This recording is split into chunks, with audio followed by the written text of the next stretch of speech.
عليكم ورحمة الله وبركاته. وعليكم السلام ورحمة الله وبركاته.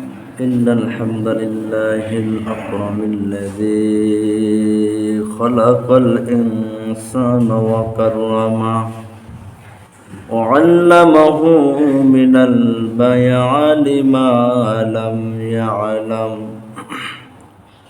فسبحان الذي لا يحصى امتنانه باللسان ولا بالقلم، ونشهد أن لا إله إلا الله وحده لا شريك له، ونشهد أن سيدنا وسندنا وحبيبنا ومولانا محمدا عبده ورسوله الذي أرسله بالحق بشيرا ونذيرا وداعيا إلى الله بإذنه وسراجا وقمرا منيرا. فقد قال الله تعالى في كلامه المجيد وفي فرقانه الحميد: أما بعد فأعوذ بالله من الشيطان الرجيم.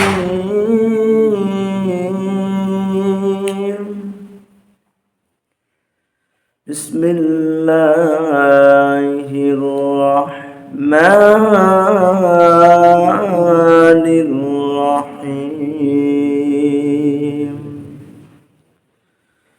قل إن كنتم تحبون الله فاتبعوني يحببكم الله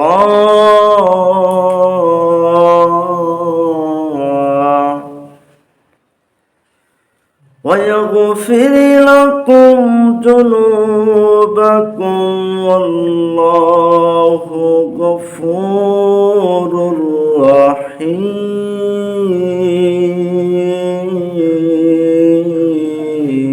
رحيم. الله أكبر. صدقت يا ربنا. فعم الشان حديث أن النبي صلى الله عليه وسلم: لا إله إلا الله دخل الجنة، إن الله وملائكته يصلون على النبي يا أيها الذين آمنوا صلوا عليه وسلموا تسليما.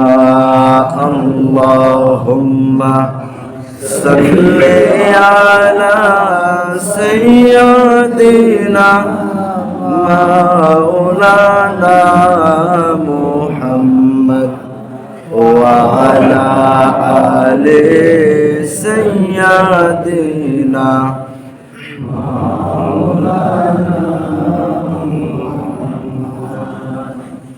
ফুল যুগান্তারে খুশবু সরায় একে সে ফুল মোরা একে সে ফুল মোরা মনেরি কাবায় যে ফুল যুগান্তারে খুশবু সরায়। আল্লাহুম্মা সাল্লি আলা সাইয়্যিদিনা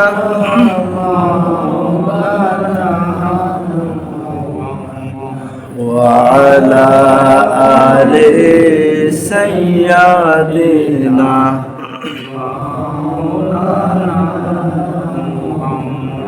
ভালোবাসার জায়গা মদিনা, ভালো লাগার জায়গা মদিনা, ভালোবাসার জায়গা মদিনা, ভালো লাগার জায়গা মদিনা।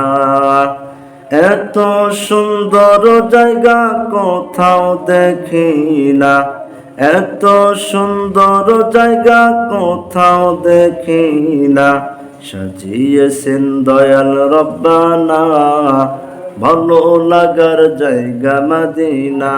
একটু বলেন, ভালোবাসার জায়গা মদিনা, ভালো লাগার মদিনা শরীফে আছে নূরের খাজিনা, মদিনা শরীফে আছে নূরের খাজিনা, আশিক সারা অন্য বোঝে না, ভালো লাগার জায়গা মদিনা, ভালোবাসার জায়গা মদিনা, ভালো লাগার।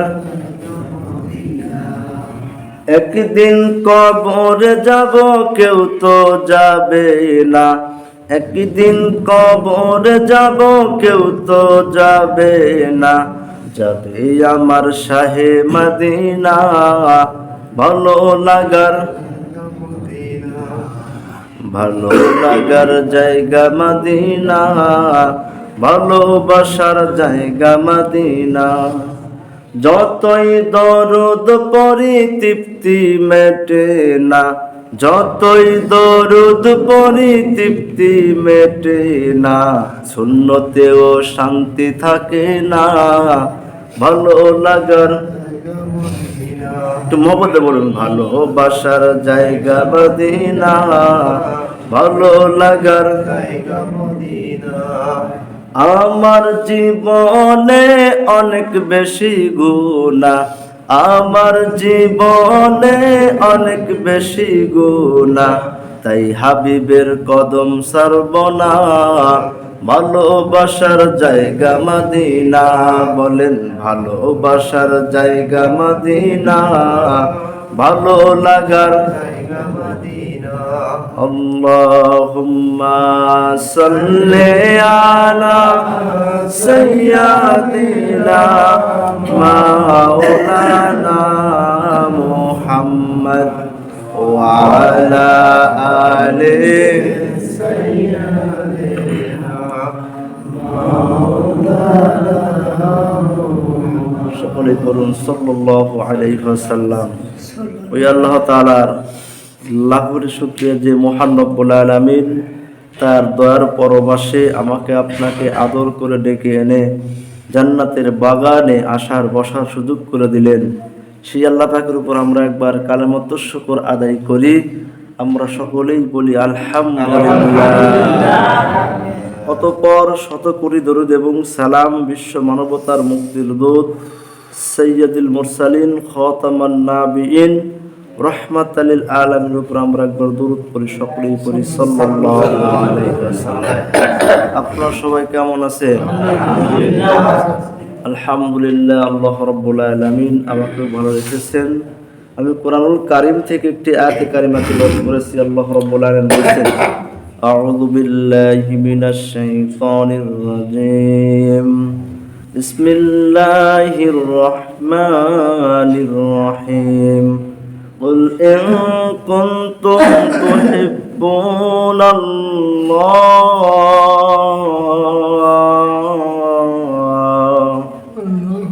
আল্লাহ রাব্বুল আলামিন এই আয়াতের মাঝে আল্লাহ তাআলা নিজেই বলছেন, তোমরা যদি আমি আল্লাহর ভালোবাসা পেতে চাও তাইলে তোমার নবীকে তোমরা ইত্তিবা করো, অনুসরণ করো, কারণ আল্লাহর রাসূলের মধ্যেই আমি আল্লাহ তাআলাকে পাওয়া যায়।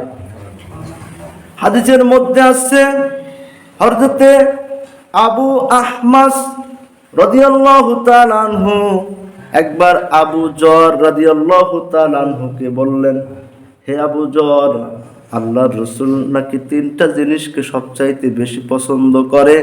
আর সবচাইতে তিনটা জিনিসকে বড় ঘৃণা করে। আবু যর, তুমি কি রাসূল থেকে কথাটা সত্যি শুনেছো? আবু যর রাদিয়াল্লাহু তাআলা আনহু বললেন, হে আহমাস, আমি আবু যর আল্লাহ রসুলের নিজ কান থেকে, আল্লাহ রসুলের নিজের জবান থেকে আমি নিজ কানে শুনেছি। সুবহানাল্লাহ। আবু যর একথা বলার পর আবু আহমাস জিজ্ঞেস করলেন যে তিনটা জিনিস আল্লাহ তাআলা কি পছন্দ করেন আর তিনটা জিনিসকে আল্লাহ তাআলা অপছন্দ করেন, এই কথাটা জানার দরকার আছে না? আল্লাহ তাআলা কোন তিনটা জিনিস পছন্দ করে আর কোন তিনটা জিনিস অপছন্দ করে, এটা আমাদের অবশ্যই জানা দরকার আছে। আবু যর তখনই আবুল আলমাসকে বললেন, হে আবু আলমাস, আল্লাহ রসুল যেই তিনটা জিনিস অপছন্দ করে তার প্রথম নাম্বার হলো ওই সিপাহী, যে কোনো একটা ক্ষুদ্র দলে যেই ব্যক্তি থাকে, বিপক্ষ দলের সাথে যখন লড়াই করার পরে তার সঙ্গী সাথীরা যখন তার থেকে পালায়া সবাই চলে যায়, কিন্তু সে বুকটা টান টান করে দিয়ে ওই বিজাতির বিরুদ্ধে আল্লাহ তাআলার এই আইনকে বাস্তবায়ন করার জন্য যেই ব্যক্তিটা নিজে তিনি বুক পেতে শহীদ হয়ে সেখানে মারা যায়, আল্লাহ রাব্বুল আলামিন ওই শহীদকে সবচাইতে বেশি পছন্দ করে। প্রথম নাম্বার হলো শহীদ। কোন শহীদ? যেটা ক্ষুদ্র দলের পক্ষে থাকার কারণে বিপক্ষের দলের লোকেরা তাকে আঘাত করলো, আঘাত করে জমিনের মধ্যে শহীদ করে দিল, সঙ্গী সাথী করে সব পালায়া গেল, ওই ব্যক্তি হলো আল্লাহ তাআলা সবচাইতে বেশি পছন্দ করে। সুবহানাল্লাহ, জোরে বলেন। দ্বিতীয় নম্বরে আল্লাহর রাসূল বললেন যে আবু যর শুনে নাও, 2 নম্বরে আল্লাহ তাআলা কোন ব্যক্তিকে বেশি পছন্দ করে? আবু যর বললেন, আল্লাহ রসুলের জবান থেকে শুনলাম, আল্লাহ রসুল বললেন ওই ব্যক্তিকে আমি সবচাইতে বেশি পছন্দ করি যেই ব্যক্তি একটা যাত্রী দল যুদ্ধ থেকে ফিরে তারা ভ্রমণের উদ্দেশ্যে বের হয়ে বাড়িতে চলে আসতেছিলেন, সারাদিন হাঁটা চলাফেরা করার পর যেই ব্যক্তিটা তাদের সাথে থেকে তাবু গাড়লেন, তাবু গাড়ার পর রাত্রে তাদেরকে ঘুমায়া তিনি সারা রাত ওই তাবুটা পাহারা দিলেন। পাহারা দেওয়ার পর সকালবেলা যখন ফজরের ওক্ত হলো, সকল সঙ্গী সাথীদেরকে ডেকে দিয়ে তিনি তাদেরকে জাগ্রত করাইলেন। আল্লাহ তাআলা বলে ওই ব্যক্তিকে আমি সবচাইতে বেশি ভালোবাসি। 3 নাম্বার হলো যেই লোকটা তার প্রতিবেশীর থেকে সবচাইতে বেশি নিরাপদ, যেই ব্যক্তিটা প্রতিবেশীর থেকে নিরাপদ, প্রতিবেশী কোনো কষ্ট দিল না, প্রতিবেশী কষ্ট দিলেও সে সহ্য করলো, এমনকি মৃত্যু পর্যন্ত তার দ্বারা কেউ কোনো ক্ষতি হলো না কারোর, কিন্তু তিনি তাদেরকে সকলকেই ভালোবাসলেন মৃত্যু পর্যন্ত। আল্লাহ তাআলা রসুল বলেন আল্লাহ তাআলা ওই ব্যক্তিকে সবচাইতে বেশি ভালোবাসে যে প্রতিবেশীকে কষ্ট দেয় না। 3টি কাজ আল্লাহর কাছে সবচাইতে বড় পছন্দ।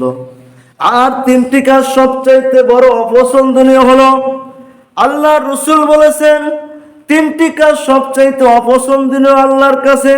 তার প্রথম নাম্বার হলো যে ব্যবসায়ী ব্যবসা করে কিন্তু শুধু ব্যবসার পণ্য দ্বারা কসম করে, এরকম ব্যক্তি আছে না নাই? কথা কন না কেন? আল্লাহ তাআলার কাছে সবচাইতে অপছন্দনীয় হলো একজন ব্যবসা করে, তবে যেমন গরুর ব্যবসা করে, গরুর দাম হয় না, তিনি বাড়ির থেকে তার বিবিকে বলে তুই একটা দাম বল, বাজারে যা বলবো না যে এখন দাম বলছে, আমার কেনাই হলো 1,20,000 টাকা, আমি 1,30,000 না হলে বেচবো না, কারণ ওটা কিনছে সে 90,000 টাকা দিয়ে।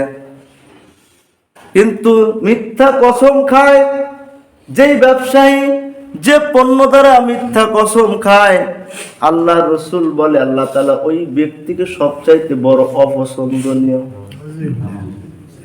তাহলে আমরা যারা ব্যবসা করি এখান থেকে সতর্ক হওয়া দরকার। আল্লাহ যদি অপছন্দ করে, কারণ ব্যবসাকে আল্লাহ তাআলা হালাল বলেছেন আর সুদকে বলেছেন হারাম। আল্লাহ বলেছেন হাল্লাল্লাহু বায়া ও হাররামার রিবা। আল্লাহ তাআলা ব্যবসাকে করেছে হালাল আর সুদকে করেছে হারাম। কিন্তু আমরা এই ব্যবসাকে হালাল জিনিস আমরা হারাম করে নিচ্ছি, কারণ আমরা কসম খেয়ে 10 টাকার জিনিস আমরা কিনি 10 টাকায়, বলি 15 টাকায় কিনছি।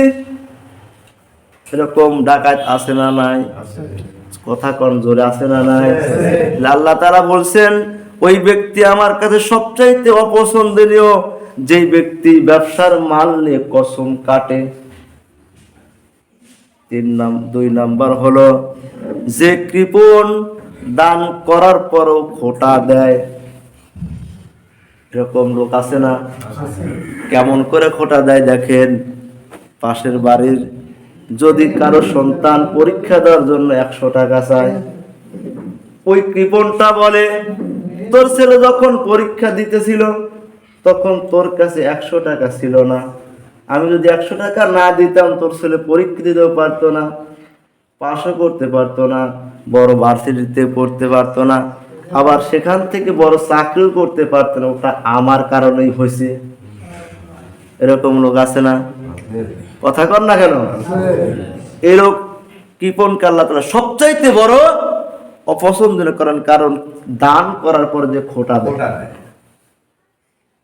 এই সবচাইতে বড় কৃপণ। আর 3 নাম্বার হলো অহংকারকারী ফকির। আল্লাহর কাছে আমরা সবাই ফকির, কিন্তু অহংকার করা যাবে না, কারণ অহংকার আল্লাহর চাদর, এই নিয়ে টানাটানি করা যাবে না। অহংকার একটা জিনিস নিয়ে করতে পারে, সেটা হলো আপনার নিজের আমল নিয়ে।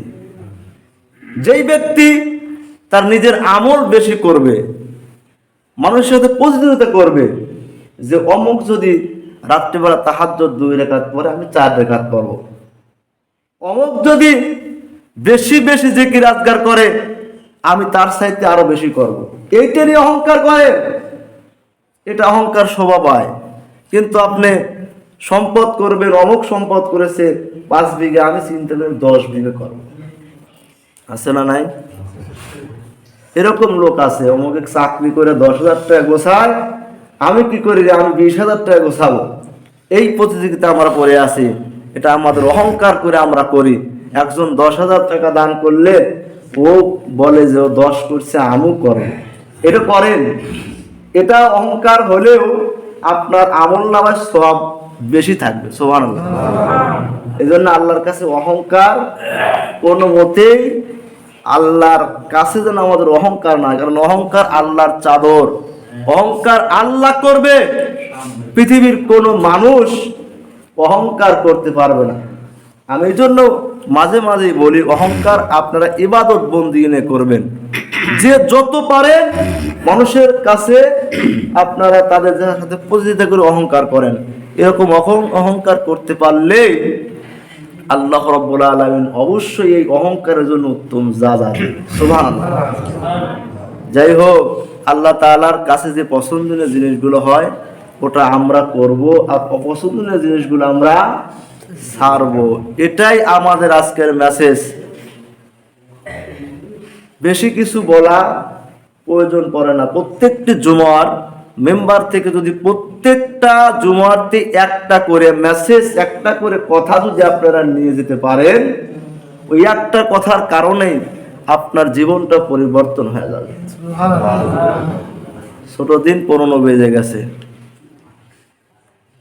যাই হোক, আল্লাহ তাআলা বলছেন যে লা ইলাহা ইল্লাল্লাহ, আল্লাহ রাসূল কিন্তু বলেছেন যে ব্যক্তি পড়বে লা ইলাহা ইল্লাল্লাহ দাখালাল জান্নাহ। হাদিসের মধ্যে আছে, আল্লাহ রাসূল বলছেন যে ব্যক্তি পড়লো লা ইলাহা ইল্লাল্লাহ, আল্লাহ তাআলা বলছেন দাখালাল জান্নাহ, ওই ব্যক্তি অবশ্যই জান্নাতে প্রবেশ করবে। এখন আমরা সবাই তো লা ইলাহা ইল্লাল্লাহ পড়ি, কালেমাও পড়ি, কিন্তু এই কালেমাতে আমাদের পার পাওয়ার সম্ভাবনা কতটুকু? আপনার জান্নাতে একদিন আল্লাহ নিবে, ঠিক আছে, কিন্তু এই কালেমার যে শর্ত, শুধু আমরা পড়ি কি কালেমা লা ইলাহা ইল্লাল্লাহ মুহাম্মাদুর রাসূলুল্লাহ। কালেমা বলতে লা ইলাহা ইল্লাল্লাহ, আল্লাহ ছাড়া কি বলি, কি নাই, এরা বলছে ইলাহা নাই। আল্লাহ ছাড়া ইলাহা তো অনেক আছে, লাখ মানত হব্বার লক্ষ্মী সরস্বতী দুর্গা কালী সবই তো ইলাহা। ইলাহা না বলতে হবে, আল্লাহ ছাড়া প্রকৃত কোনো ইলাহা নাই, ইলাহা তো আছেই সব। তাহলে ওই সময়ে কাফের বেঈমানরা যারা ছিল তারা ওগুলোকে ইলাহা মানত, কিন্তু কেবলমাত্র একমাত্র প্রকৃত ইলাহা আল্লাহ ছাড়া নাই, এই কথা প্রকৃত ইলাহা বলতো না। তারা বলছেন যে লা ইলাহা ইল্লাল্লাহ মুহাম্মাদুর রাসূলুল্লাহ, আল্লাহ ছাড়া অন্য কোনো ইলাহা নাই। ওরা ওই সময় তো ইলাহা তো মানত, একমাত্র প্রকৃত ইলাহা নাই, আল্লাহ ব্যতীত। এইটা আমাদের বলতে হবে। ইলাহ শব্দের অর্থ হলো নাই, কিন্তু প্রকৃত ইলাহা একজন, তিনি কে? আল্লাহ। এই জন্য আমাদের কালেমাতে আমাদের বহু কিছু আছে। কালেমা আপনি গ্রহণ করলেন আর আপনার ইসলামের সব কিছু মানলেন না, আপনার কালেমাটা হলো না। কবুল পড়ছেন যারা বিবাহ করছেন, যারা কবুল পড়ছেন, এখন আপনার স্ত্রী যদি আপনাকে বলে আমার তেল লাগবে, আমার চুনু লাগবে, আমার জামা কাপড় লাগবে, আপনি বলেন যে আমি তো ওগুলো বলিনি, খালি কবুল পড়ছি, হবে? কবুলের মধ্যে কি আছে? আপনার স্ত্রীর যাবতীয় যা কিছু লাগবে ওটা কবুল দ্বারা আপনি তার মেনে নিছেন। ইসলামের মধ্যে যখন আপনি দাখিল হবেন, কালেমা পড়বেন, আপনার ইসলামের যত হালাল আছে সব মানতে হবে, হারামগুলো মানতে হবে, তাইলে কি আপনার কালেমা পড়াটা সঠিক হলো। এখন বুঝে দেখেন গা আমরা কতটুকু মানি আর কতটুকু মানি না, নিজেকে নিজে প্রশ্ন করেন। যাই হোক, আল্লাহ রাব্বুল আলামিন আমাকে সহ আপনাদের সকলকে যেন আল্লাহ তাআলার এই তিনটি পছন্দনীয় জিনিস আর এই তিনটি অপছন্দনীয় জিনিস মারার মতো তৌফিক দান করে। সকলে পড়ুন আল্লাহুম্মা আমিন। নাসরুল্লাহি ফাতহুন করিব, অবশ্যই মুমিনিন। আমা তৌফিক ইল্লা বিল্লাহ। আসসালামু আলাইকুম ওয়া রাহমাতুল্লাহ। যারা নামাজ আদায় করেন না, নামাজ আদায় করেন না।